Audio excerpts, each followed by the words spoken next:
चलिए जानते हैं झारखंड की 25 बड़ी खबरों को सिर्फ 10 मिनट में। पर अभी तक आपने इस चैनल को सब्सक्राइब नहीं किया है तो सब्सक्राइब कर दें। पीएम किसान योजना में किसानों को एक साथ मिलेंगे 4,000 रुपए। देश भर के करोड़ों किसानों के लिए खुशखबरी आई है। केंद्र सरकार की महत्वाकांक्षी पीएम किसान सम्मान निधि योजना के तहत इस बार किसानों को एक साथ 4,000 रुपए मिलने वाले हैं। अगर किसी किसान की पिछली किस्त किसी कारण से अटकी हुई थी या नहीं आई थी, तो अब सरकार दोनों किस्तों की रकम एक साथ उनके बैंक खाते में ट्रांसफर कर देगी। इस फैसले से किसानों को बड़ी राहत मिलेगी और उन्हें इंतजार नहीं करना पड़ेगा। पीएम किसान सम्मान निधि योजना के तहत केंद्र सरकार हर साल किसान परिवारों को 6,000 रुपए की मदद देती है, जो 3 किस्तों में 2-2 हजार रुपए के रूप में दी जाती है। इस बार विशेष व्यवस्था के तहत बकाया और वर्तमान किस्त को मिलाकर 4,000 रुपए एक साथ दिए जा रहे हैं। यह कदम उन किसानों के लिए खास तौर पर फायदेमंद साबित होगा जिनकी पिछली किस्त पेंडिंग थी। बड़ी खबर, प्रधानमंत्री आवास योजना में 2.42 लाख लाभार्थियों का सत्यापन शुरू। झारखंड के सबू जिले में प्रधानमंत्री आवास योजना ग्रामीण के तहत आवास का लाभ पाने वाले परिवारों की जांच शुरू हो गई है। जिले में कुल 2,42,754 परिवारों का सत्यापन किया जा रहा है। इस काम के लिए पंचायत स्तर, प्रखंड स्तर और जिला स्तर पर विशेष टीमों का गठन किया गया है। इन टीमों के जरिए सर्वे किए गए परिवारों की पात्रता की जांच की जाएगी।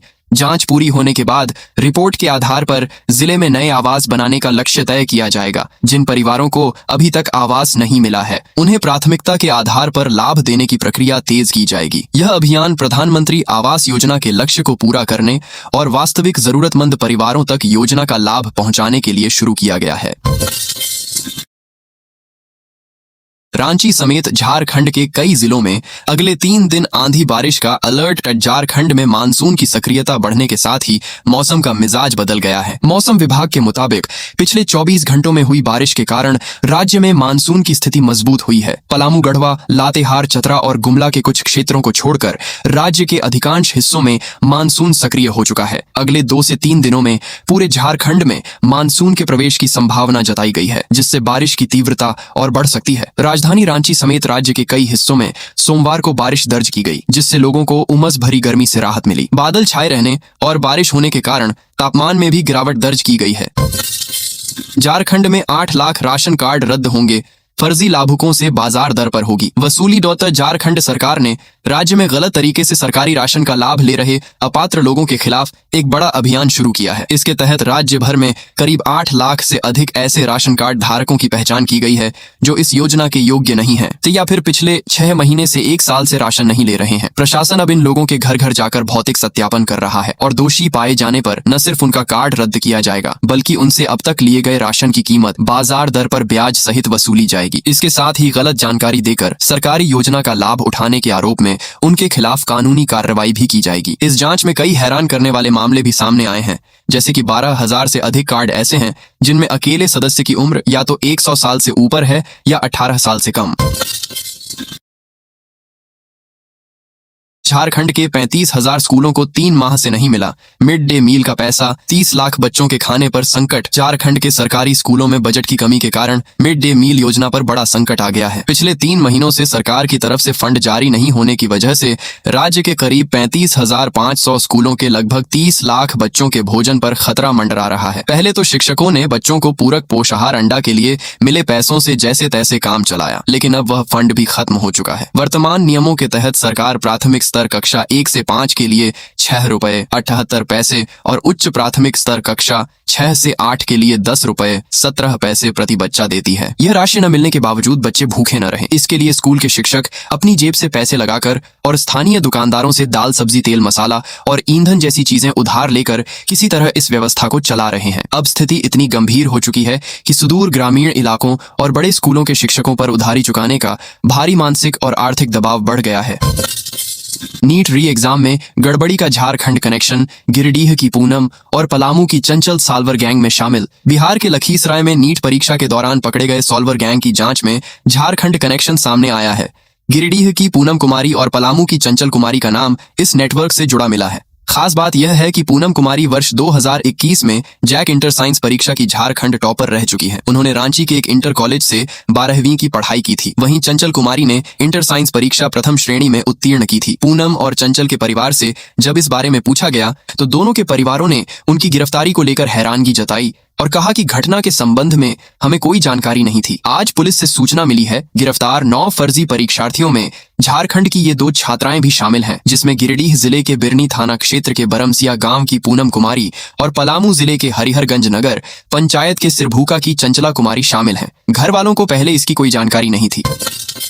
खरसावा में 27 जून को निकलेगा मुहर्रम जुलूस, सुरक्षा व्यवस्था को लेकर प्रशासन अलर्ट। मुहर्रम को लेकर खरसावा थाना परिसर में शांति समिति की बैठक आयोजित की गई। बैठक की अध्यक्षता बीडीओ प्रधान मांझी ने की। बैठक में मुहर्रम का त्योहार आपसी भाईचारे, शांति और सद्भावना के साथ मनाने पर जोर दिया गया। प्रशासन की ओर से बताया गया कि 26 जून को मुहर्रम का पर्व मनाया जाएगा, जबकि 27 जून को जुलूस निकाला जाएगा। बैठक में जुलूस के रास्ते की साफ सफाई, पेयजल, प्रकाश व्यवस्था और स्वास्थ्य सुविधाएं सुनिश्चित करने पर चर्चा की गई। प्रशासन ने बताया कि 27 जून को जुलूस के दौरान शाम 4 बजे से रात 9 बजे तक बिजली आपूर्ति बाधित रहेगी। वहीं अस्पताल में आवश्यक दवाओं के साथ स्वास्थ्य सेवाएं उपलब्ध रहेंगी। बीडीओ प्रधान मांझी और सीओ कप्तान मांझी ने बताया कि मुहर्रम के दौरान अफवाह फैलाने वालों पर सख्त कार्रवाई की जाएगी।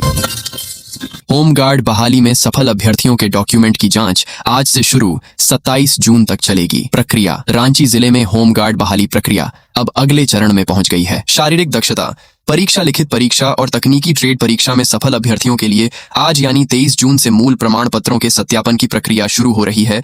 जिला प्रशासन की ओर से उपायुक्त के निर्देश पर गठित समिति अभ्यर्थियों के दस्तावेजों की जांच करेगी। यह प्रक्रिया 23 से 27 जून 2026 तक चलेगी। सत्यापन का समय प्रतिदिन सुबह 10 बजे से शाम 5 बजे तक निर्धारित किया गया है। दस्तावेजों की जांच समादेष्टा केंद्रीय प्रशिक्षण संस्थान झारखंड गृह रक्षा वाहिनी धुरवा परिसर में की जाएगी। प्रशासन ने सफल अभ्यर्थियों को निर्धारित तिथि और समय पर उपस्थित होने तथा अपने सभी मूल प्रमाण पत्र साथ लाने का निर्देश दिया है। इसमें शैक्षणिक प्रमाण पत्र, पहचान पत्र, आवासीय प्रमाण पत्र समेत अन्य जरूरी दस्तावेज शामिल हैं।